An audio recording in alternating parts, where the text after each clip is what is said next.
Hello everybody and welcome to another video. I am still unwell, unfortunately. As I mentioned in a previous video, I managed to pick up a cold or something or other whilst I was out of town working on a project that I'm very, very excited about, but I can't tell you about, which is also the reason why the videos have come a little later than usual this week, this month should I say.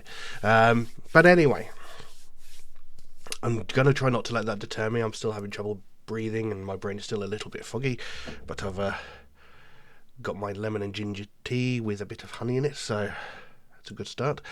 But anyway, today we're looking at another Patreon request. This one comes from Mistress Vicious, and once again she's asked me to look at The Warning. And today she's asked me to look at a track called Survive, live from the Pepsi Centre. Now, it's been my understanding that the Pepsi Centre has until recently been the pinnacle, the sort of yardstick by which all of their live performances should be measured. You know, it was one of their best ever performances. I believe there is another performance that's happened since the Pepsi Centre that's better than that, if I'm to understand correctly, but the Pepsi Centre is apparently like the yardstick by which all of their live performances are being measured, so that's why we're looking at that one. So Survive from the Pepsi Centre by The Warning. Now, I've looked at a few tracks by The Warning now, about 3 I think, maybe 4, and I've really enjoyed their music. I found them incredibly interesting band. You know, they've got powerful vocal performances. The music performance is just outstanding, and when I first looked at The Warning, you know, I looked at an unofficial music video, and I was told repeatedly by several people that live performances is where they really shine. And I mentioned in a previous video, I generally try to avoid looking at live performances because I always feel like they're missing something. You know, I always feel like the performance of a live show doesn't quite measure up to the sound you get from a studio recorded album. However, this has proved to be,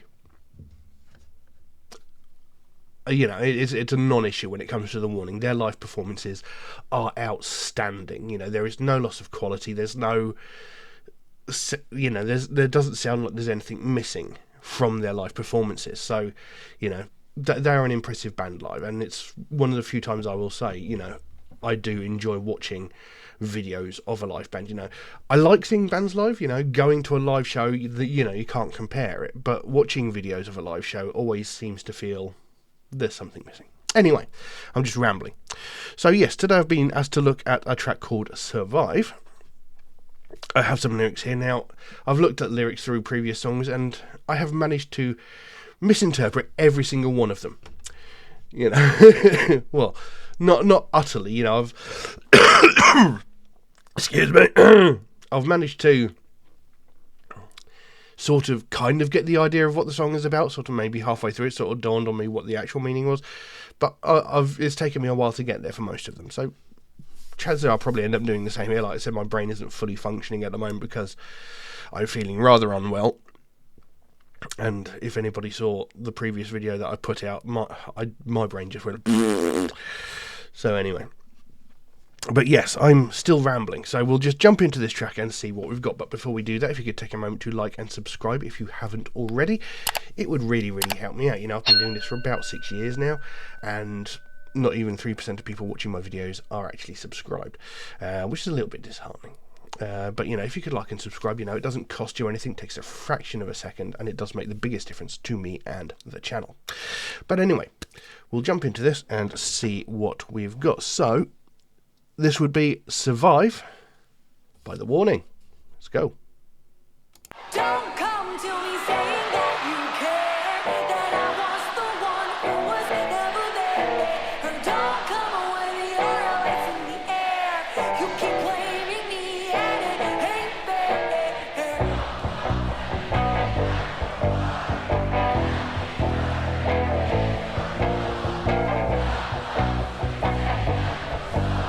Your words mean nothing, your words mean nothing at all. Oh, oh, oh.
There we go.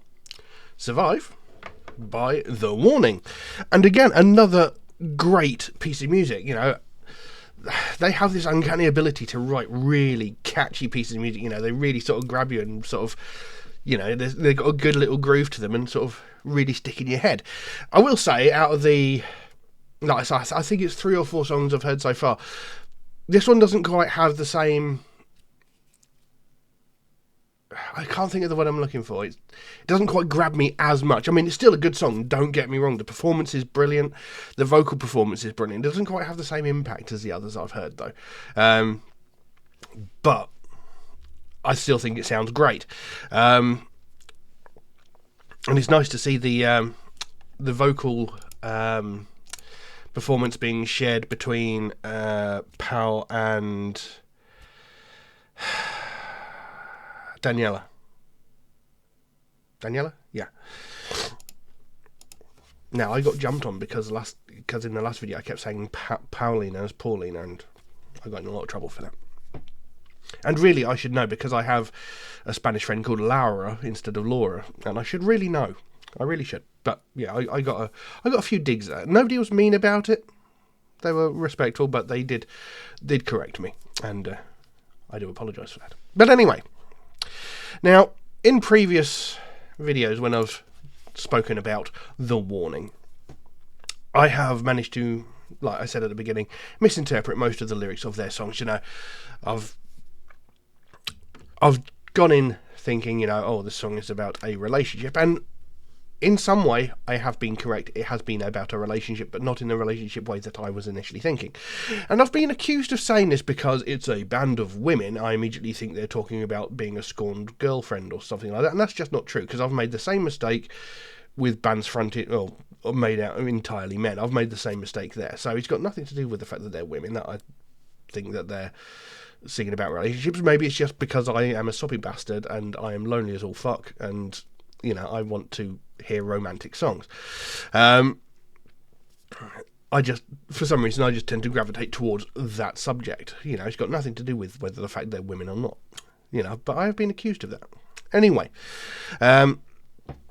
most of the tracks that we've looked at have been talking about their relationship with the music industry, you know, like whether it be managers, the music industry as a whole, record labels, that sort of thing. You know, there's been that sort of back and forth where people have told them, like, you know, you'll never make it as a band, you're just 3 little girls, what the hell do you know, sort of thing. You know, there's been a whole sort of constant battle in that sort of sense, and that's what a lot of their songs have been about. And really, with this song here, Survive, again, this could be applied to a romantic relationship, or again, a relationship with a bad working environment, whether it be like a manager or a record label. You know, there are certain lines that really do sort of lend itself to both, really.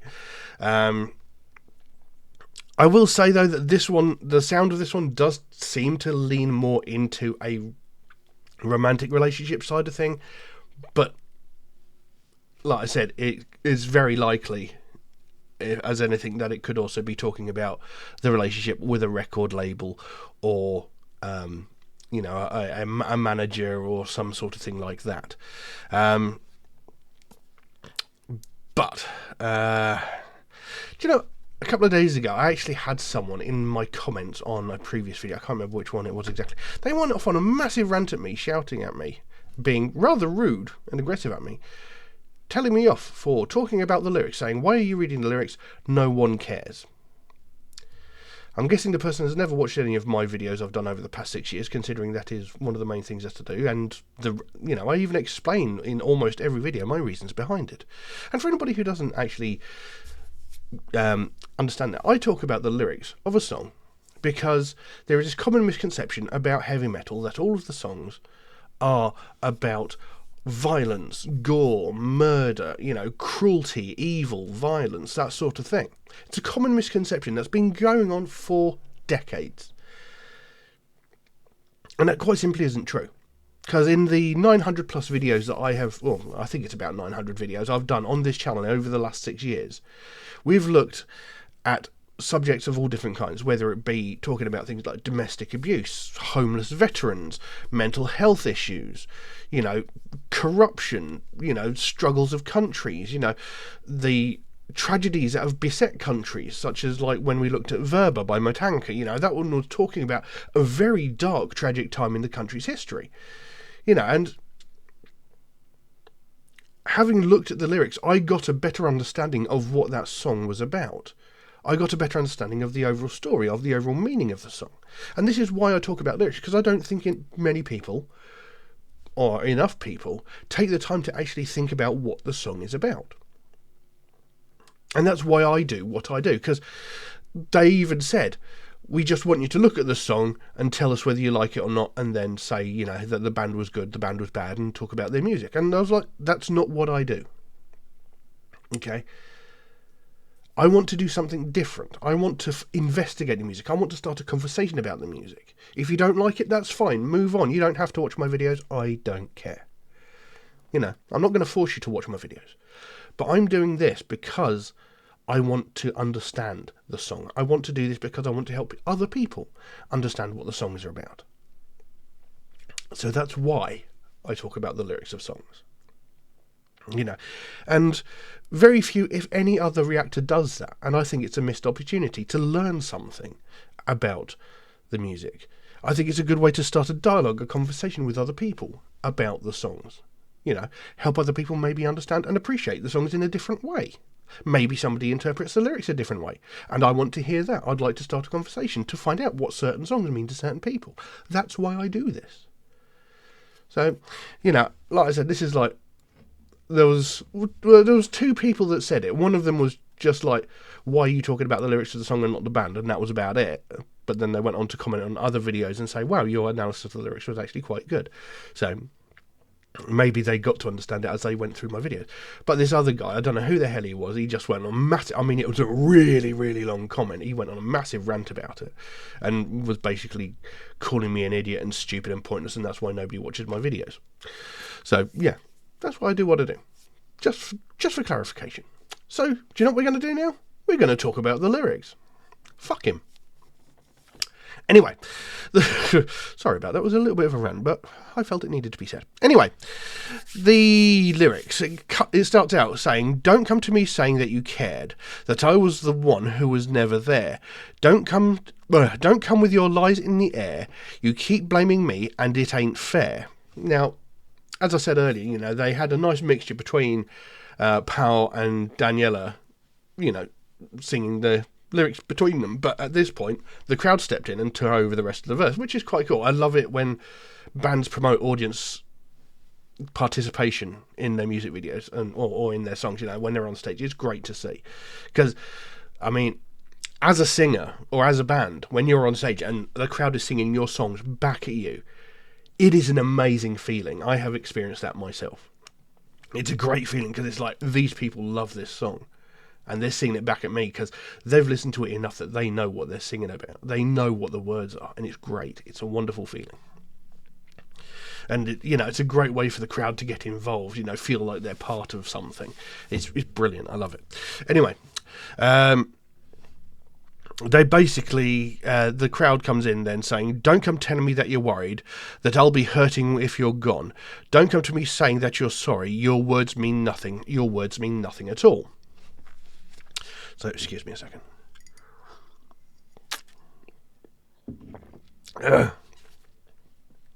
So, like I said at the beginning, this song could be interpreted from two angles. It could be the music business side of thing, or an actual relationship. And like I said, I felt that this song leaned more into the actual relationship side of thing, but these words do sort of fit in with the whole idea of maybe a record company or a manager. Don't come to me saying that you cared, that I was the one who was never there. Don't come with your lies in the air. You keep blaming me and it ain't fair. So, that could be the relationship kind of thing where like a partner is sort of like gaslighting them, saying, I cared. It's you that never showed up. You never, you never showed me any affection. You did this, you did that, whereas I did all this for you. You keep blaming me and it ain't fair. So basically saying, you know, don't come to me with your lies. Don't come to me saying that I never put anything into this. You know, this is on you. But again, that could also be likened to the a music company as well. You know, the music company could be saying, well, you didn't deliver what you promised. You know, we asked you to deliver 2 albums by this date. We expect you to be bound to your contract. And they're like, we did everything. You're the one that's slacking. You're the one that's not putting in the effort to produce the music or what have you. You know, so there is a sort of two-way about this. Don't come telling me that you're worried that I'll be hurting if you're gone. Again, that's another gaslighting thing on a relationship side of thing. You know, the partner saying, you know, like, if we split up, you know, I'm going to be worried about you. You know, I'm going to be worried about what you might do. I'm worried that you're going to struggle, that you might not survive without me. You know, or it could be the record company say, or a record company or a record label or a manager saying, you know, you'll never survive in this business without me. You know, you'll never succeed. You'll never have, what's the word I'm looking for? You'll never get recognised. You know, you'll never get your music out there without me. You know, so again, like I said, this could be both ways. Don't come to me saying that you're sorry. Your words mean nothing. Your words mean nothing at all. It's like, you know, you're going to throw all this shit at me. You're going to blame me for everything, and then you're going to turn around and say, "Oh, you know, I'm sorry. I said what I said." And they're like, "These are just empty words." You know, you're just crawling back because you realise that you're wrong, basically. You said that we were going to be together forever and ever, but now I'm lying on the floor with my broken heart and all. So you said we were going to be together forever and ever. It's a common thing for people to say when they're in a relationship. You know, we're going to be together. I'm never going to leave you. That sort of thing. Again, this could also apply to contracts with record labels or managers or stuff like that. You know, you said you were going to be my manager or my record label forever. You know, you've got no reason to drop me from the label. Yada yada yada. But now I'm lying on the floor with my broken heart and all. So you've reneged on what you said. You've taken it back, and you basically lied to me. You said that I was the one of your dreams, that your heart belonged to me. Now I believe I must move on because I think you won't come home. So again, you said I was the one of your, you know, you said that I was the only one. You said that I was the most perfect thing. You said I was the best thing you'd ever seen. You know, again, this could apply to both relationships and music. Your heart belonged to me. You know, like you said that I was that important to you, that I had this indelible place in your heart, that I was gonna be a permanent fixture in your heart. But that was obviously a lie. So now I'm just going to walk away. I believe I must move on because I think you won't come home. So it's like, I'm sick of waiting around for you. I'm sick of making exceptions. I'm sick of making excuses for you. I'm moving on. I'm walking away. I'm going to find something else. If I need to, you know, I could carry on alone and still be perfectly fine. You know, again, that could apply to relationships or music labels, like music labels screwing you over. You go, do you know what? We're going to go independent. We're going to do it all ourselves. We'll find a way.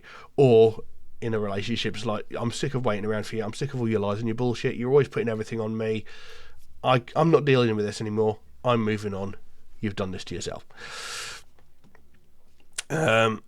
Oh, I know I will survive, even if you're not by my side. Think it's time to say goodbye. Pretty self-explanatory. It's like, with or without you, I'm going to manage. You know, I don't need you. Whether it be, again, a relationship or a record label, I don't need you to survive. I don't need you to progress in life. You know, even if you're not there, I'm going to find a way, you know. So, bye-bye, adios, buenas noches, I'm moving on. But don't come to me saying that you cared, that I was the only one that was never there. Don't come to me with your lies in the air. You keep blaming me and it ain't fair. Don't come telling me that you're worried, that I'll be hurting when you're gone. Don't come to me saying that you're sorry. Your words mean nothing. Your words mean nothing at all. That's like a repeat of the opening lines. I'm guessing the opening lines were pretty much the chorus then. So again, it's like,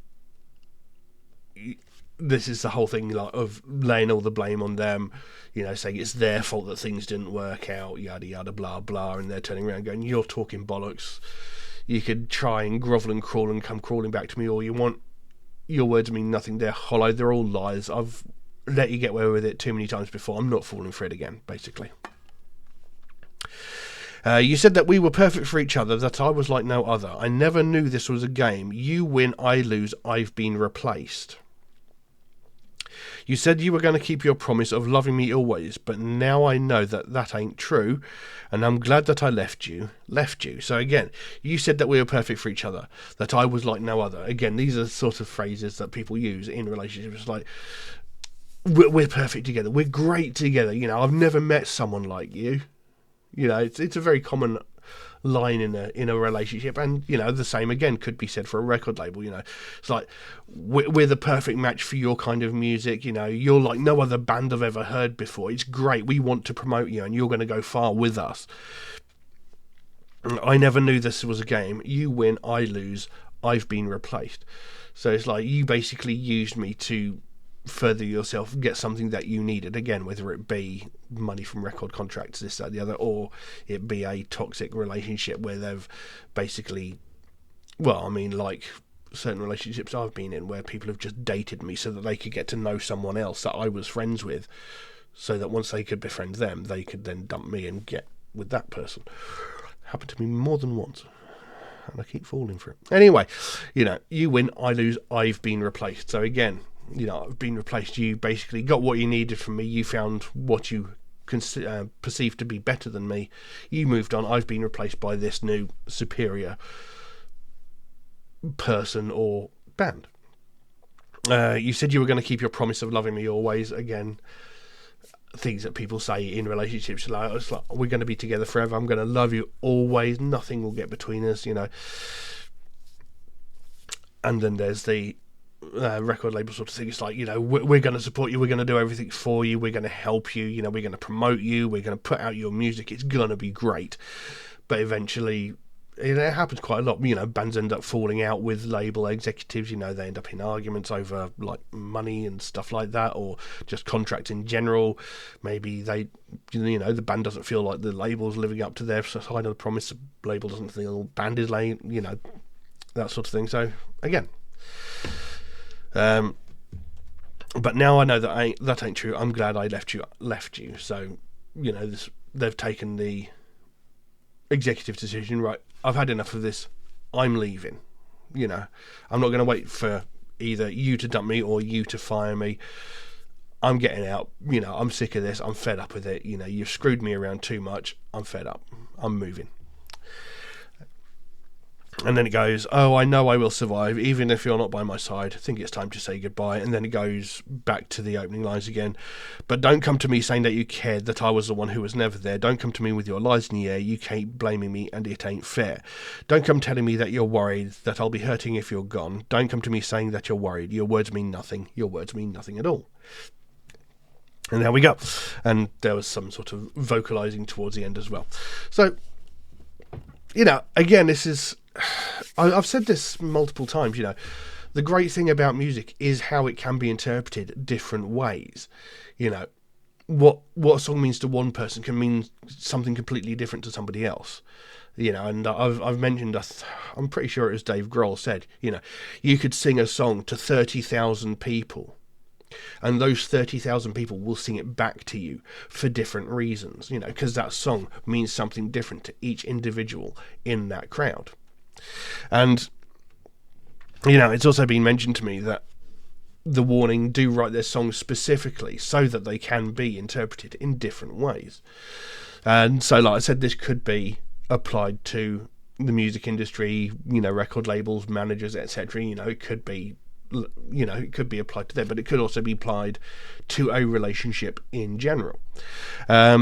With the wording, I am more inclined to believe that this one leans more into the relationship side of things, but I could be completely wrong. But